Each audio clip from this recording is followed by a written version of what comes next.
Hello everybody, this is Nick Bramwell here for episode number 2 of the vlog. It's been a long time. I said I would make at least 2 episodes, so here it is. I'm a little sweaty.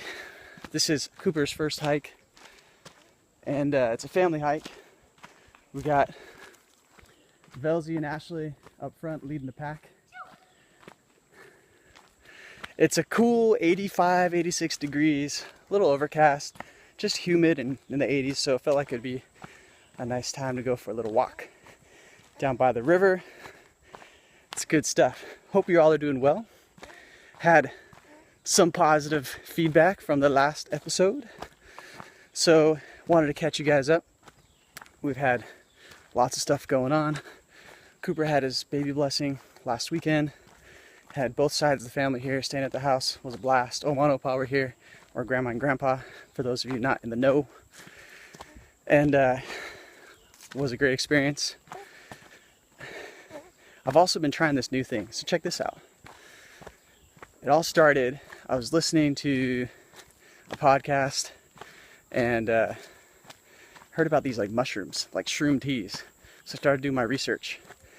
And I ended up buying some cordyceps and chaga mushroom teas from a company based out of Finland, I think, but they grow it and ship it around the United States. I think they even sell it at Whole Foods and things like that. But these cool teas that I've been taking, they boost immunity, the polysaccharides, or I don't even know if that's how you say it, tryptoroids or something. I'm not gonna say I'm an expert, but I did enough research to see all the cool words and do a basic understanding of what's happening in my bloodstream, expanding my body's ability to absorb oxygen. And I started taking lion's mane mushroom supplements, which help to build and protect neurons. So there's lots of nerve growth factor compounds in these lion's mane mushroom supplements. So I've been taking those, and it's become an experiment. I've even got my coworkers at work tracking my behavior and making sure that my behaviors are the same. Oh, it's kind of cool, the river over there. The behaviors are the same or different, or when they are different, they tell me. It's been kind of interesting. I've noticed a little bit of a difference. Like when I take the cordyceps, it's the energy one, I tend to talk a little bit more, and I care less about what people think of what I'm saying. I don't know if that's a good thing or not, but it makes me speak my mind. And maybe it's a placebo effect, I'm not sure. Actually, I should do that. I should do like a placebo experiment with it too, and have like little baggies full of powders, and have like a powder that looks like it, and I don't know which is which, and take it, and then experiment off of it. Ooh, that's a good idea. See, I've already got one good idea from this vlog. Anyway, if you guys have any experience with mushrooms, cordyceps mushrooms, lion's mane mushrooms, or chaga mushrooms, let me know. Chaga I first heard about from Laird Hamilton, who he puts it in his tea with tumeric and ginger, and it's kind of hard to find. That's when I first heard about the chaga mushrooms. I think Laird's a pretty cool guy, so he's doing something right. So I decided to give it a shot. But also, it's so weird because as soon as I started thinking about the lion's mane, which a lot of Alzheimer's patients use, a good friend of mine at work who I love and respect, he started talking about his family member who's starting to show signs of Alzheimer's, and I told him about it because I guess a lot of Alzheimer's patients start taking these mushroom supplements for lion's mane, and they swear by it like it's amazing. It's an all-natural supplement, right? No side effects. So I talked to him about that, and I got my brother taking it. I think he's taking it. Got another friend taking it. And we're all part of this experiment. So the sample size is not n equals 1 anymore. It's n equals maybe like 3 or 4. So that's a decent sample size, right? In conjunction with that, I also heard about a book, Moonwalking with Einstein. Highly recommend. Killer book. I've been reading it, and it's basically the story about a reporter who was assigned for, I think, Discover magazine or something like that. He's just passed out right here. Passed out on my chest. Assigned as a reporter to go and do an article on memory champions. So people who do crazy things, they go worldwide to these big contests They memorize 2 decks of cards in 60 seconds. They memorize like 100 string digits and return it back. Things like that. Just weird memory feats. They call them mental athletes, mnemonists or something like that. Anyway, so I heard about this book about how he goes and starts this article, and then he ends up getting into it, getting trained by some of the world's best, and I think he goes on to win the US Memory Championship. I haven't read that far yet. I'm only about 100 pages in. It's like a 250 page book. But all these things coming together about memory and maximizing your brain capacity and things like that, pretty cool. And I highly recommend it. It's talking about like how memory really affects our emotions and everything.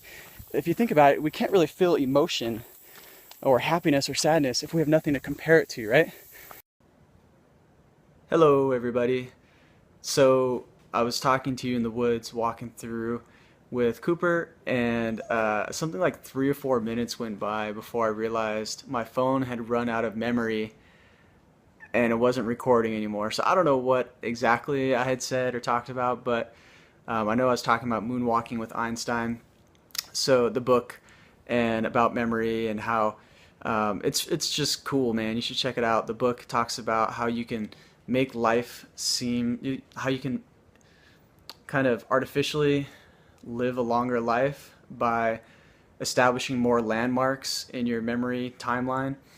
I know that sounds very cryptic, but if you think about it, everything is referenced off of something else. So the more landmarks in your memory that you have, then the more full and the more life that you remember, and it seems like you live a longer life. I can go on and on and on, but this video is already getting really long, so I won't talk about it anymore. But anyway, I highly recommend Moonwalking with Einstein. That's part of the experiment with the lion's mane mushroom supplements, the limitless pill, essentially, trying to see if I can open up my mind and get smarter. But anyway, life is going good. Seminary's going well. Early morning seminary teaching. Last week I taught, or the week prior maybe, I taught in Matthew, and it was so cool. I don't know how,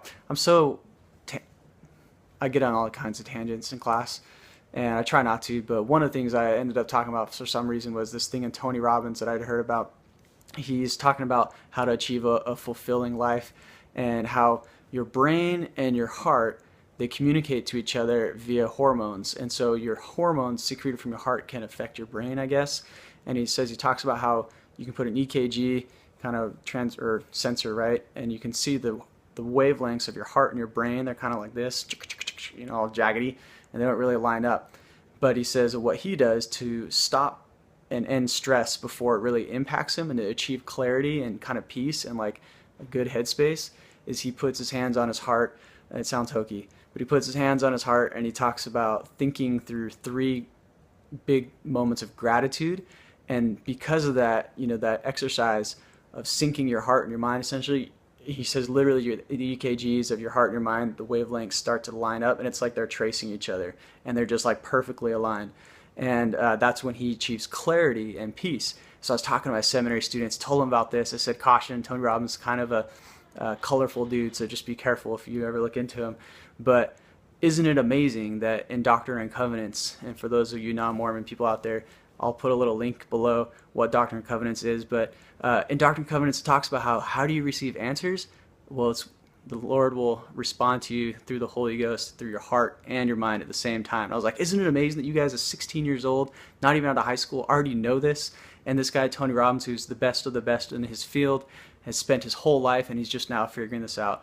And you can learn about it right here in the Doctrine and Covenants. Like, wow, like, that's so cool. I just think it's pretty amazing. I love hearing Tony Robbins. I think he's got some interesting philosophies. But we're not even studying Doctrine and Covenants this year. We're studying the New Testament, which is really fun for me to bust out all of the Jerusalem stuff that I have. Anyway, wow, I can see how vlogging, you can just go on and on and on and on, so I'll just stop. But yeah, hit me up in the comments or whatever. Love to hear more about superfoods, like the mushrooms that I've been talking about, the shroom teas. No psychedelics, I'm telling you, it's not psychedelic stuff. Any other superfood, antioxidants, or whatever cool stuff you can hit me up with. Love to hear about them. I gotta go do some cheesecake and Cooper duties, so No. I'll talk to you later. Bye bye. Aloha.